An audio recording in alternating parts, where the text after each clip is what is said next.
more you're around youth football, the more you realize it's never been about X's and O's. I think it teaches so much. Every guy here believes in you. No one does it. Youth tackle football is where you learn. I mean, you just learn so much about yourself. I would not be the person I am without the sport, and it's probably why I'm coaching today.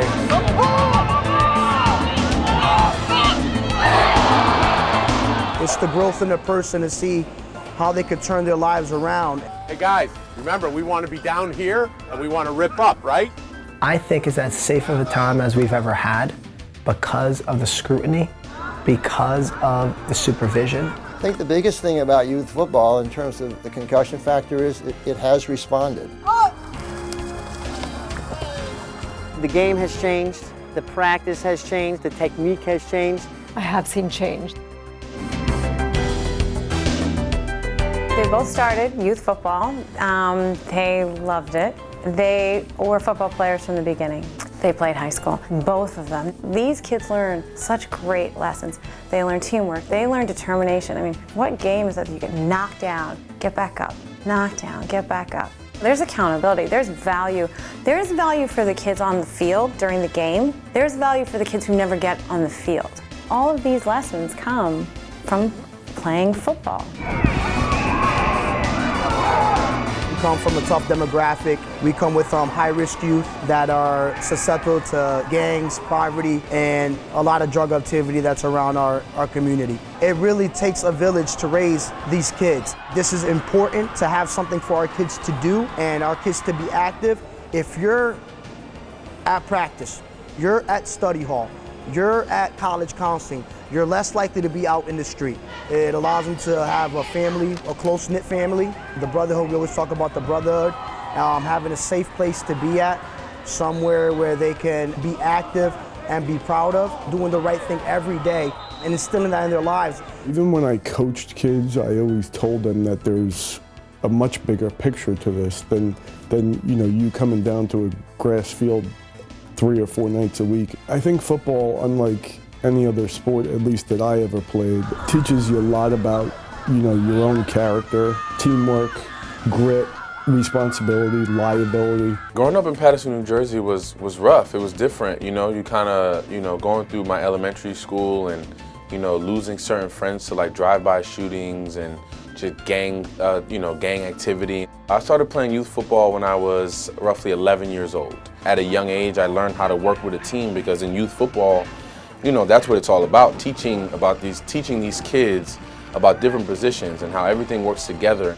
Learning those things so early in youth football led me to be, this person, this leader going forward. So now I use those things in every aspect of life, not just football, but in business, in philanthropy, in TV. Football taught me a great deal about self-analysis, and in that process you are very aware of your strengths and your weaknesses. So what I've tried to do in the business world is work very hard on my weaknesses and bring my strengths to the table and really put those out there. That core gives me strength as a person. It helps me bring those ideals to my family environment of loyalty, of teamwork, of relying on each other, and really taking care of each other and becoming a selfless person where everybody else is more important than you. I grew up in Brooklyn, New York. I grew up in a single-family household. I wouldn't have been able to coach without having those male positive role models in my life. We never give up on each other. You never gave up on each other today. I'm really proud of you. Bring it up. Good job, boys. When a coach speaks to you, you look at them in the eye. When another adult speaks to you, you look at them in the eye. When you shake someone's hand, you mean it. I coach baseball, basketball. Football is probably the only sport I've ever been a part of that has to have every person on the team or on that field at that point do things the right way in order to be successful at it. 1, 2, 3, 4. Great job. When you're in playing football, the desire to be great around a team, you're just a piece of the puzzle.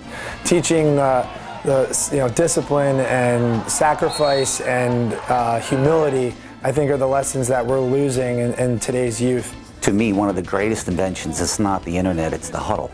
Get in that huddle. It resembles the boardroom. Accountability, stick-to-itiveness, all these things that are important in life, they matter so much. when not only when you're in the game, but when you're outside the game. I show up on that Sunday and I see the kids' faces. I see them through the face masks. I see how this is so much more about them. They may have lost the game. 2 minutes later, they're hugging, they're talking about the chocolate bar. They could care less, right? It's about the life lessons learned. Football's played a big role in my life, and I had a good time playing. It played a big role in my development, and eventually I was looked at by college teams and ended up going to Columbia. And I appreciated the camaraderie, the working together, trying to reach a goal, and it was important to me. Head is on a swivel, you're looking both ways, ready. The important side of why do you play youth football, or why do you play high school football? In addition to being a competitive sport, it teaches you a lot of life's lessons. It's an important part of a lot of these kids growing up. They learn respect, they learn how to show up on time, they learn discipline, they learn hard work pays off over time. These are things that are hard to learn in life today.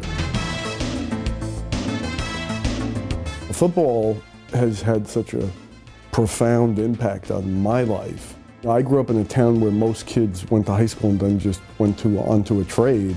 My parents are not college educated, so the thought of me going to school, and my father, was disabled, so I mean, we didn't have the financial wherewithal to pay for college. I was the first kid in my high school to go to an Ivy League school. I've been employed for the last 28 years by the guy who actually recruited me to go to Penn.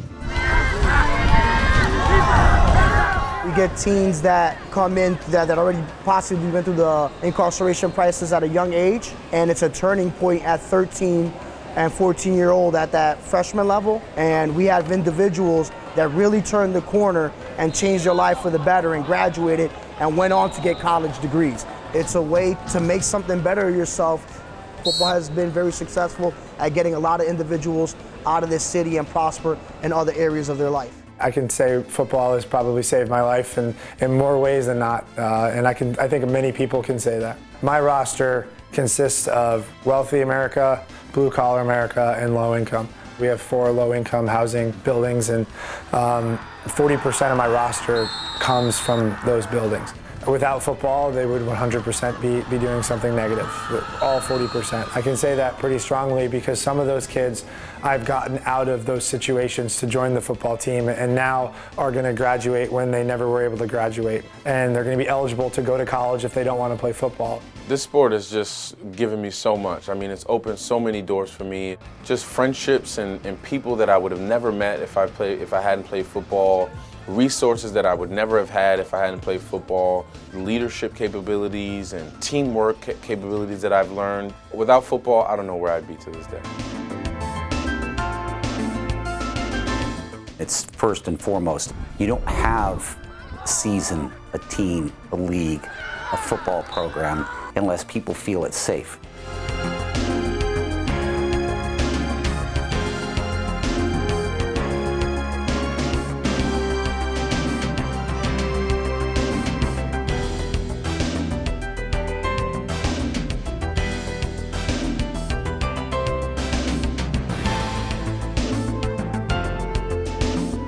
Guys, keep your head out of it. Track back hip, inside hip. We use this special wheel to teach a hawk-style tackling. 22 out of 25 practices, we have a tackling and blocking session, just where we focus on safe tackling and blocking. We teach kids properly how to, first and foremost, use their body, right? We try to break it down so that it's very easy for them to understand. So it's basically keeping their head out of the tackle. We collected data on broken fingernails, to concussions, to fractures, to you name it.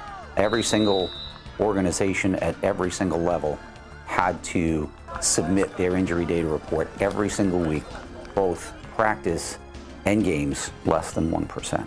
And we had about 500 children enrolled.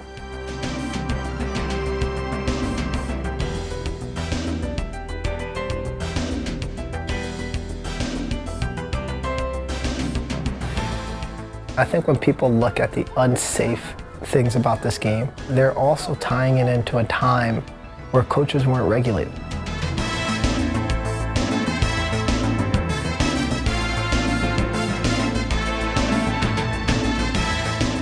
It's important that coaches around the country pay attention to those types of things as to how to lower the injury rate. And that's probably one of the best things I've seen.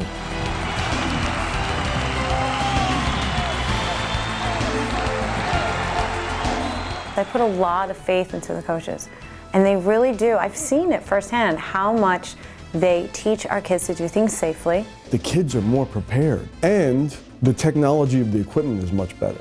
We started the year with 227 kids in the program. We ended the year somewhere just under 210. We had a total of 2 concussions in the entire program. One of them was football related and the other one was at home. They blow the whistle for everything now. They're not taking any risks with any of our kids. What's happened because of increasing awareness about concussion, it's really been almost an unrecognized epidemic of sorts, is that people have, and schools and teams have developed ways of ensuring that our children are as safe as possible. My biggest concern is that chronic traumatic encephalopathy, which they focused on in the NFL, is in a league of 3,000 players. There's 1.5 million players in youth, and there's 1 million players in high school football. And I don't think to extrapolate that information there and apply it to teenagers and youth athletes is appropriate.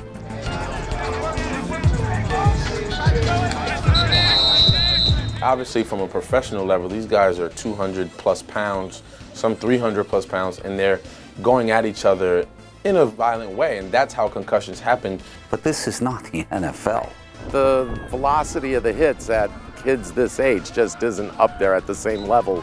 It's like comparing apples and oranges. You can't compare, tackle football with professional football. The NFL is not college football is not high school football, and high school football is not youth football. I like the fact that there's been a lot of attention brought to it because it did make us change. I have seen change. The change I've been most impressed with is the early detection and the communication. What we find in my clinic is that when a child sustains a concussion and when that concussion is quickly diagnosed and the appropriate circumstances and medical advice is followed, that typically we can really minimize any neurological consequences to that. I think the biggest change which has occurred, not just in tackle football, but in sports across the board, is the education about concussion.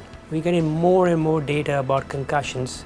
The fact that concussions can be subtle, they might be missed. Education, education, education. Everybody is better educated. And I think that there's a level of excellence that we have now taken upon ourselves to achieve. I think that wholeheartedly. If you're going to play, it is probably the safest time to start playing. We see a wide variety of sports.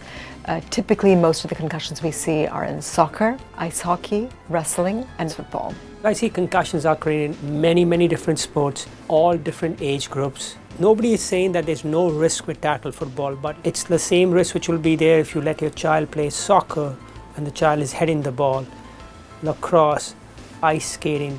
My girls, over time, being athletes themselves, came home with probably more injuries in their respective sports than my boys did. In every sport, you identify the risk.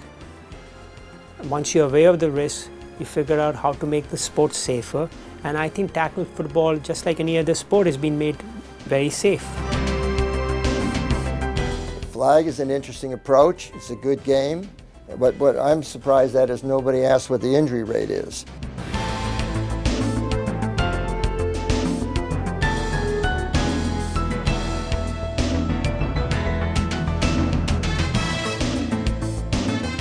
In my clinic, I see injuries from both flag football and tackle football. I wouldn't say that flag football is safe per se. I think no contact sport can be considered to be risk-free. And it's really about managing those risks correctly. We've really changed the game, and it goes back to ultimately mom and dad make the decisions. And so they're going to make it based on safety. It certainly has a risk of concussions, don't get me wrong. But I don't think so it is so high that parents should be unduly worried about their children participating in tackle football. I don't think there's been a safer time to play the sport. From the equipment, technology, the upgrades and everything, and the constant building of all of it. Play with your heart. Family on three. 1, 2, 3. Family! I don't want these kids missing out on these opportunities to learn how to play a game that is so beneficial to you, not just from an athletic perspective, but from a personal perspective on learning how to be a teammate, learning how to be a leader. You just learn so much that can help you throughout your life. I've never been around a sport where the camaraderie is so much and it carries to the field and it's going to carry off life. It's the greatest game ever. You know, it's the greatest game ever.